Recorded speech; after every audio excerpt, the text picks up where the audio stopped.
Okay, forgive me if I sniff or whatever more than usual, or if I sound a bit nasally more than usual.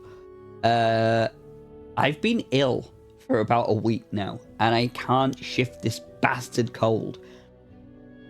I've been waiting for a while to talk about this, in part because I just couldn't figure out how to word things the right way.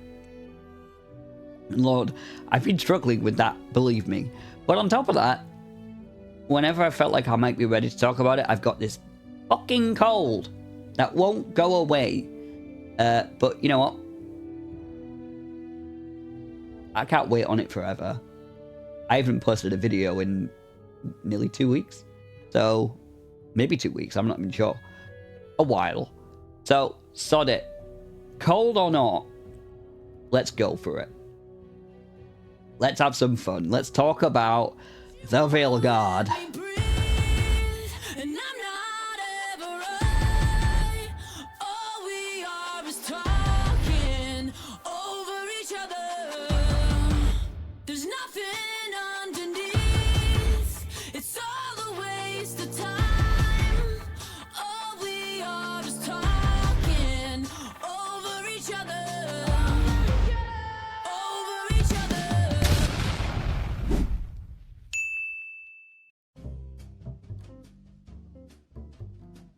Yeah, she left me. All the good women do. Can't blame him, really. But what are you going to do? Anyway.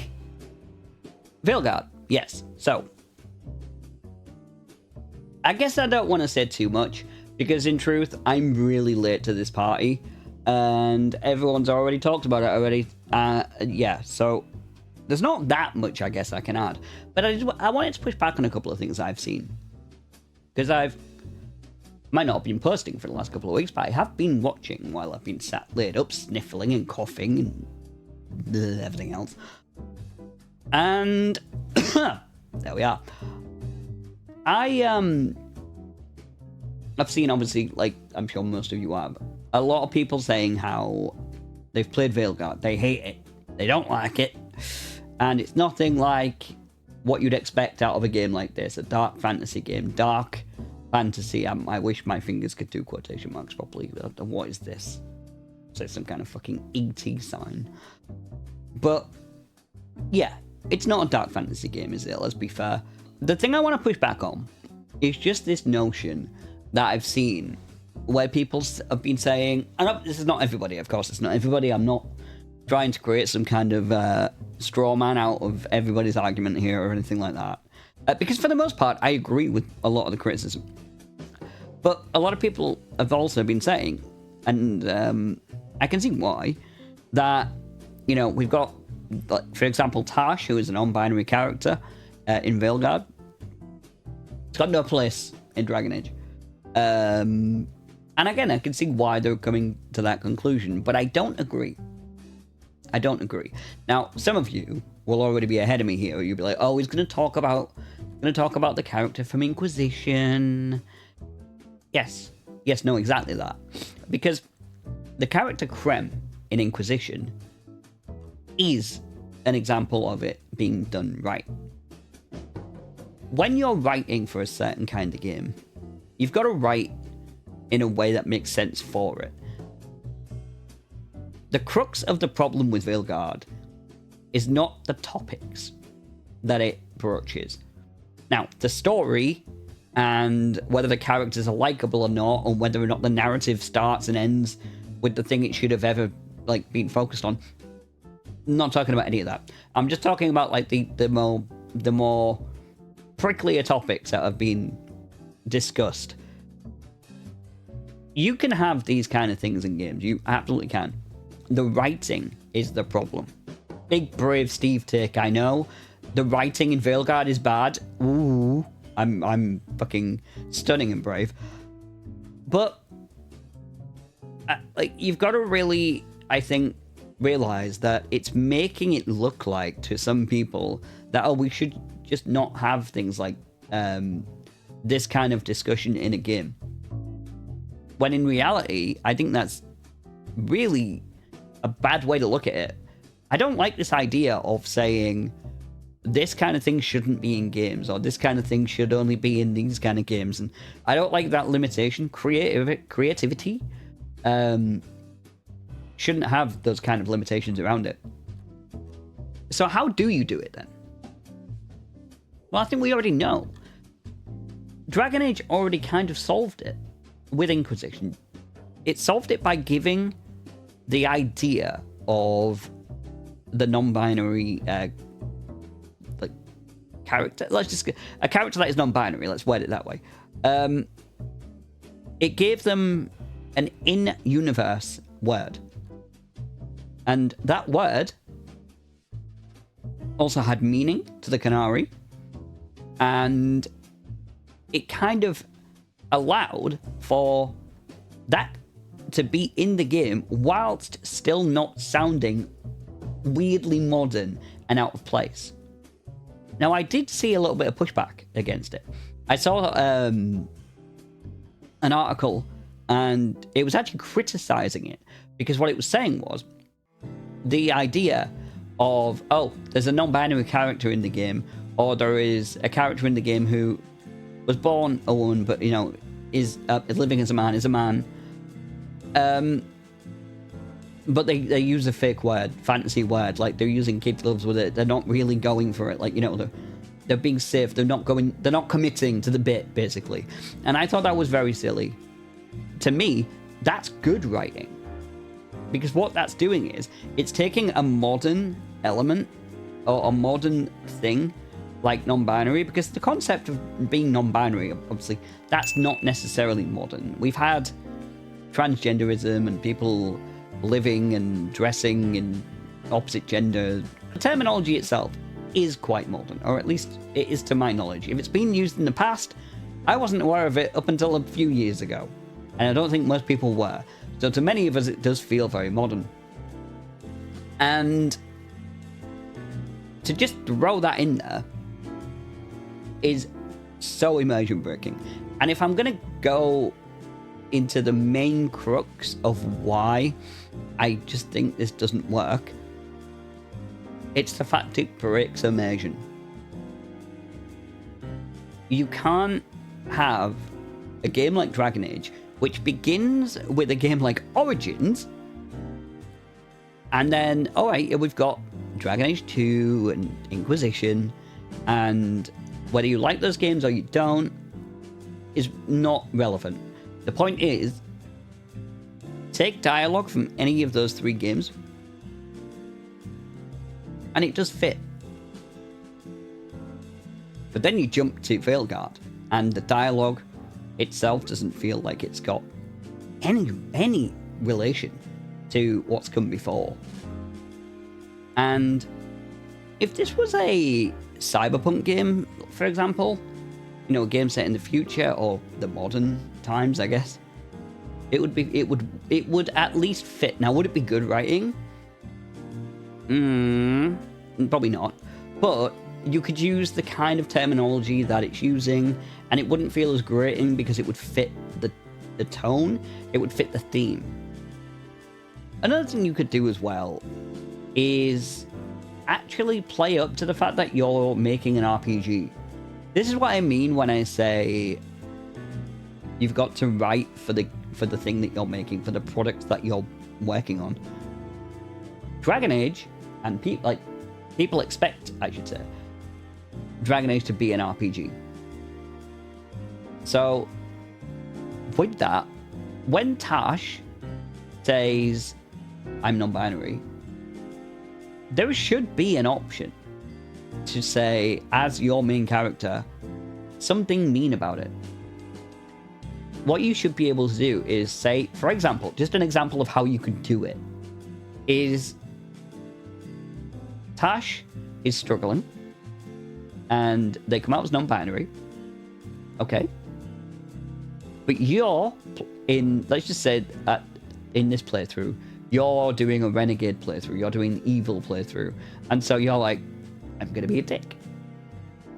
But the game has this mechanic within it where you can piss off your companions like you can in other RPGs.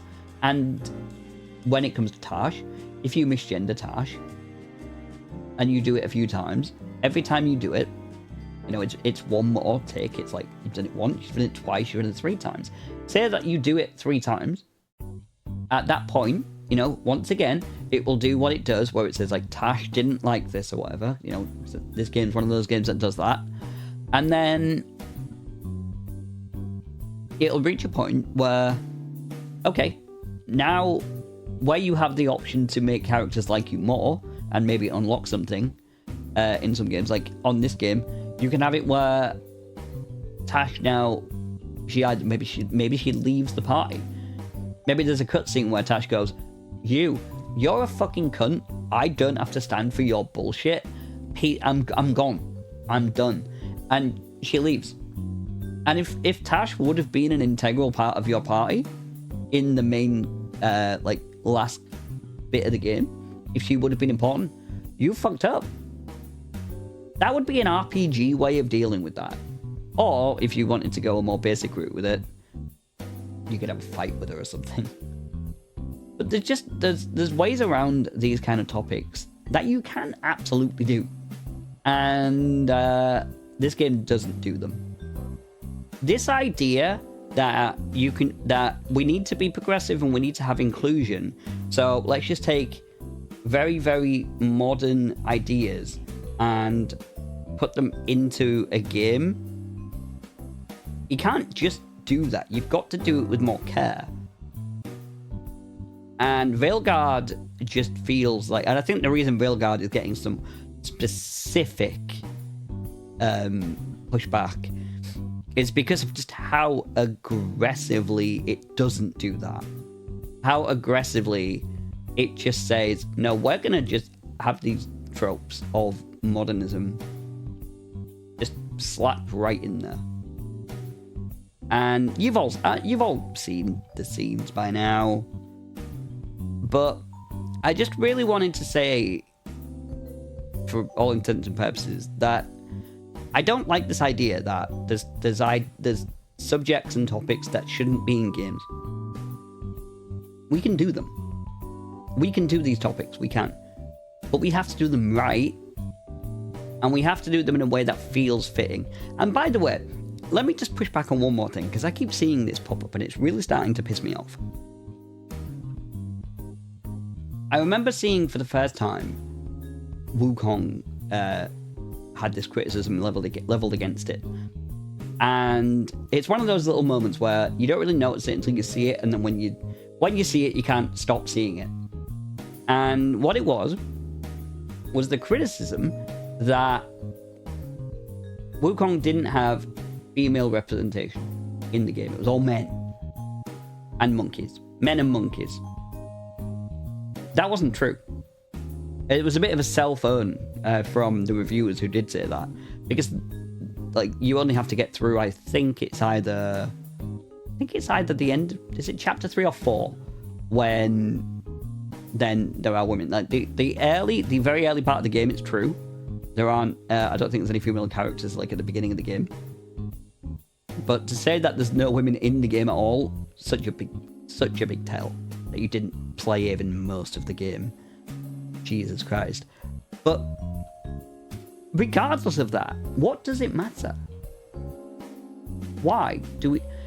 The idea that every single game, and it's the same issue I have with Hollywood, this idea that we're in a modern time now, folks, so everything that we make, it's got to have representation of this group and this group and this group and this group, and no!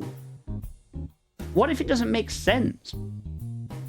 We've all seen, I'm sure, criticism of other things relating to this, whether it be the movie Dunkirk, where there was a lot of criticism of just how many white people there were in the film, even though it was trying to be historically accurate.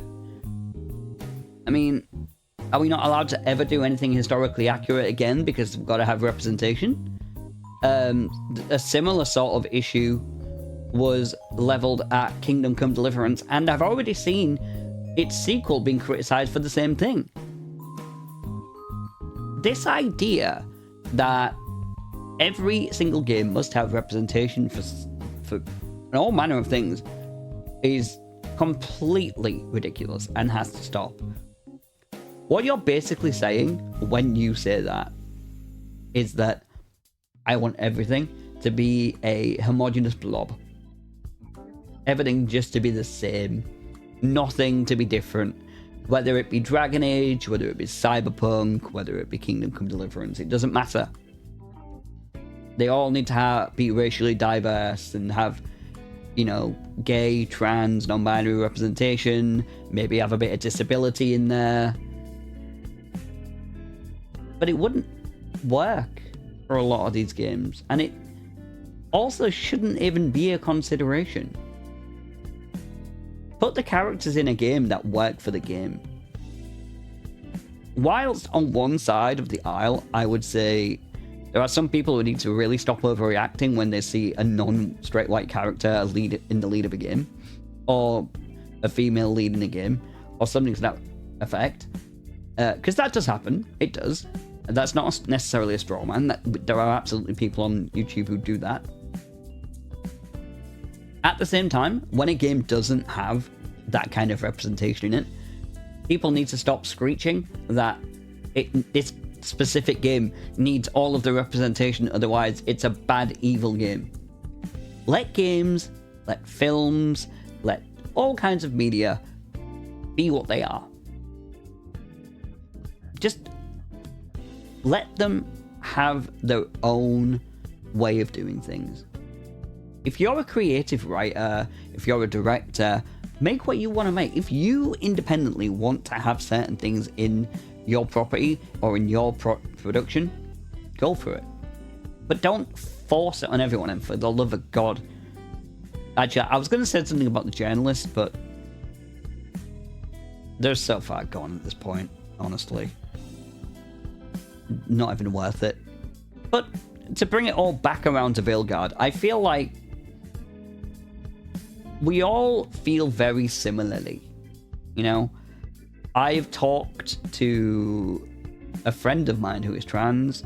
I've seen other trans creators who have said that they don't really like the way Veilguard does this, actually. They feel it's out of touch, out of place too. And I feel like most people feel the same way. Most of us pretty much feel the same way.